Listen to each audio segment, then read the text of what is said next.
Masih bersama saya Ufaulia, pemirsa, kembali kami sampaikan 3 berita utama Kaltim hari ini. Sedang menunggu motornya diperbaiki, seorang pria di Balikpapan meninggal.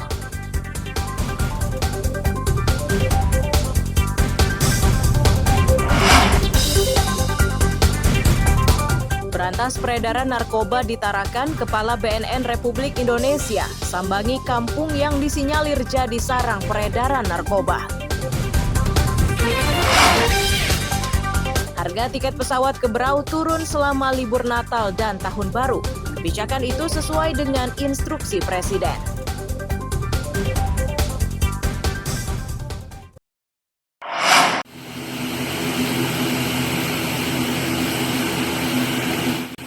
Penyelenggara Bandar Udara Kalimarau Teluk Bayur Berau akan segera menurunkan harga tiket jelang Natal dan Tahun Baru. Kebijakan tersebut sesuai dengan instruksi Presiden. Kasih Teknik dan Operasi Unit Penyelenggara Bandar Udara Kalimarau menyatakan, kebijakan tersebut akan disesuaikan dengan tarif pelayanan jasa penumpang pesawat udara atau PJP2U dengan diskon sebesar 50% dari tarif normal. Sehingga pengguna jasa penerbangan tak lagi terbebani dengan tiket yang mahal saat hari libur Natal dan Tahun Baru. Terkait dengan Bandara Kalimarau terkait dengan isu Presiden untuk menurunkan harga tiket di hari Nataru, Natal Tahun Baru yang berlaku di kita mulai tanggal 18 sampai dengan 5 Januari. Terkait penurunan tiket itu, langkah-langkah yang kami tempuh di sini adalah terkait dengan instruksi dari Direktur Perhubungan Udara juga terkait dengan PJP2U atau Airpotek ya. Itu kita kenakan tarif 50% dari tarif normal. Jadi kalau di sini itu PJP2 sekitar 57.000, berarti 50% yang harus dibayarkan penumpang. Kemudian terkait virus jas juga ada pengurangan untuk yang pesawat baling-baling yang dari 25% menjadi 20%, itu juga sudah kita terapkan. Harapannya sih memang harga tiket di Natal ini bisa berkurang dari tarif TBA sekitar 10%, dan itu insya Allah bisa berjalan di bandara kami karena kami lakukan pengawasan secara periodik di bandara terkait dengan tarif tiket tersebut.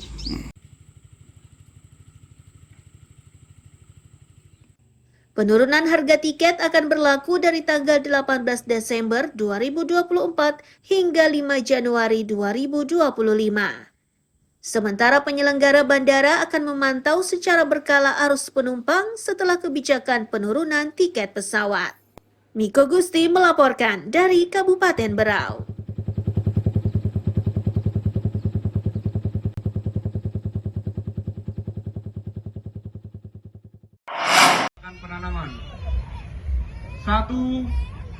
Sebagai salah satu upaya memperkokoh ketahanan pangan di Kota Tarakan, Batalion 613 Raja Alam menanam berbagai macam tanaman dan budidaya ikan air tawar. Selain dikonsumsi oleh keluarga satuan, juga dijual ke pasar untuk mencukupi kebutuhan masyarakat. Cabai menjadi komoditas unggulan di kebun yang dikembangkan oleh TNI Angkatan Darat ini. Sekali tanam bisa mencapai 1.200 bibit, sedangkan untuk benih ikan sekali tebar minimal 8.000 ekor. Selain komoditas cabai, di kebun ini juga ditanam buah melon dan semangka. Kan sebagian kita konsumsi untuk warga 613, sebagian juga kita jual ke para UMKM yang kebetulan berdagang pecel lele di sekitaran Kota Tarakan. Kegiatan ini ke depannya? Kegiatan ini selalu rutin kita laksanakan dan kebun kita tidak pernah kosong, kemudian keramba kita juga tidak pernah kosong. Kita selalu manfaatkan lahan yang ada di satuan kami ini di 613 untuk bercocok tanam karena kita sangat mendukung program ketahanan pangan dari pemerintah. Setiap kali panen bisa menghasilkan 120 kg cabai, dalam 1 minggu bisa panen 2 kali. Sedangkan untuk ikan lele dan nila dipanen setiap 3 bulan sekali. Usai dipanen dilakukan penanaman bibit tanaman dan penebaran benih ikan kembali sehingga menghasilkan komoditas secara berkelanjutan. Mustafa melaporkan dari Tarakan, Kalimantan Utara.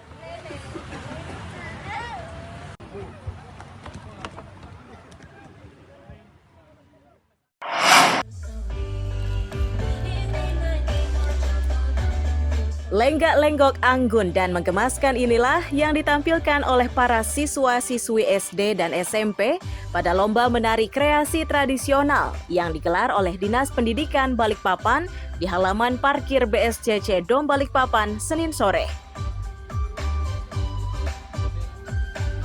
PLT Kepala Bidang Kebudayaan Dinas Pendidikan Balikpapan menyebut tujuan digelarnya Pekan Kebudayaan Daerah ini selain menumbuhkan peduli dan melestarikan kebudayaan daerah pada siswa, juga agar para siswa memiliki wadah untuk menyalurkan hobi dan ekstrakurikuler di sekolahnya.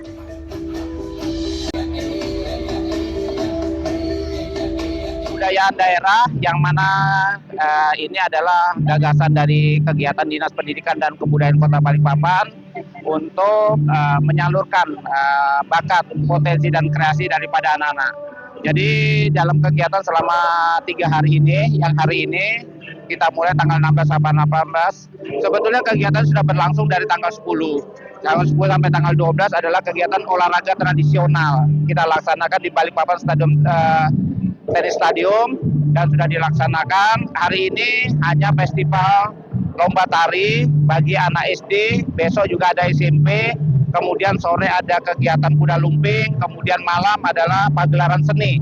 Tujuan ini yang pertama adalah menggairahkan para pelaku seni di Kota Balikpapan, kemudian meningkatkan keinginan daripada potensi anak-anak didik. Jadi di sekolah itu mengadakan eskul, ini adalah salurannya. Ya, saluran baik olahraga tradisional maupun seni ekstrakurikuler mereka. Jadi mereka ada wadah untuk menyalurkan kegiatan ini.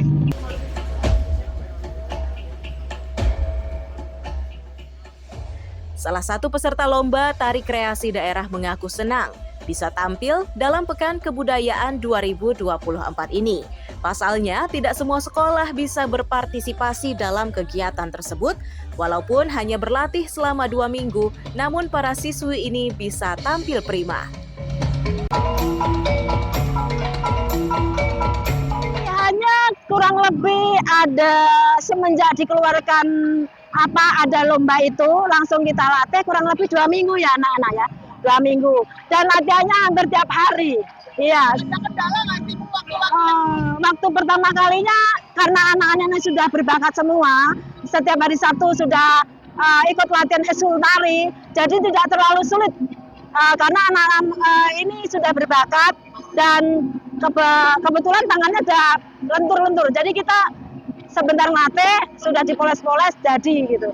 Harapan untuk kedepannya akan lebih maju ke depannya dan supaya lebih berkembang lagi, tidak hanya menguasai tarian salah satu tariannya aja, tetapi bisa banyak tarian yang kita latih, kita belajar ya, kita kuasai.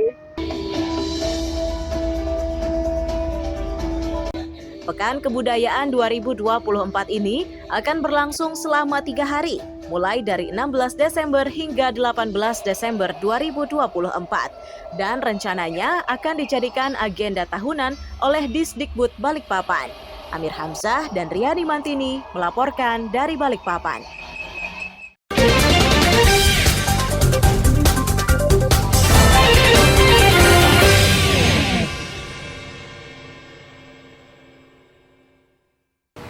Pemirsa, informasi tadi sekaligus menutup perjumpaan kita dalam Berita Kaltim hari ini. Saya Ulfolia dan tim redaksi yang bertugas mengucapkan selamat pagi, selamat beraktivitas, sampai jumpa.